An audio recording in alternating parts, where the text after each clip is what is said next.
Dear members, guests, dear speakers, thanks for coming today. Happy to see so many familiar faces. So again, welcome to the Ukrainian Investment Forum. This is 8th time that we are doing this.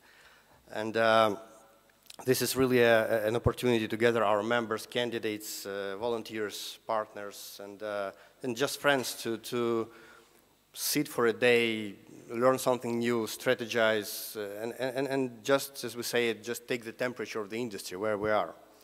For the past several years, we are hearing that the industry of investment management, asset management, is under threat from the new technologies. But if you think of this, this industry is really about, as Gary said, it's really about trust, and trust is deeply human concept. So the technologies, the artificial intelligence, robo-advisors are just enhancers of this trust, but they can be at the same time the disruptive to the trust if are used wrongly. And after all, if worst comes to worst, it's not the server or IE code who would take responsibility, lose a job or lose a license if something goes wrong. This is very directly talks to the experience of Ukraine, I would say, because if one lesson that we should have learned in the last 26 years of transformation of this country is that the changes happen only when they happen here, not on paper, not in the laws.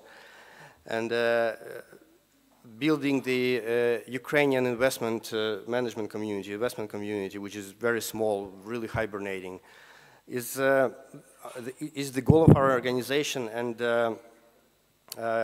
we really believe that it should be built on the high professional standards and high ethical standards that CFA Institute is defending.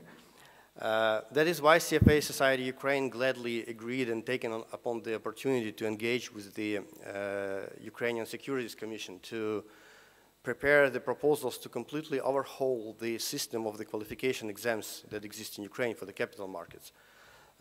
Because especially it is important now when the parliament has approved the law on that implies the introduction of the second pillar of the pension system within a very short period of time, and the quality of people who are managing pension money, their ethical standards will be crucial to the success of this reform, because losing the pension savings of people is the worst you can imagine. These people will not have time to replenish their savings if their pension savings are lost. That's why we prepared these proposals for the Commission and hope this reform will take place, and not only we people who took the CFA, but also the people who are trying to be part of the profession locally in Ukraine will have to adhere to certain standards and professionally and ethically.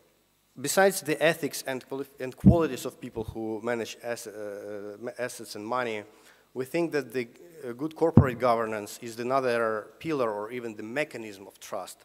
And that's why the CFA Society Ukraine is following closely the reform of the governance of Ukrainian state-owned enterprises. We're trying to help the Ministry of Economy participate in that, because we think it's another very important work that is done in Ukraine.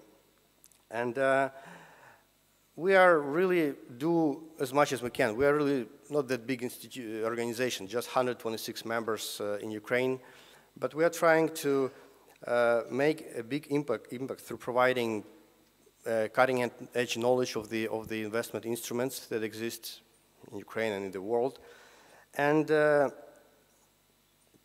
through adhering to high ethical standards, and through these providing the role models to others on the market to follow.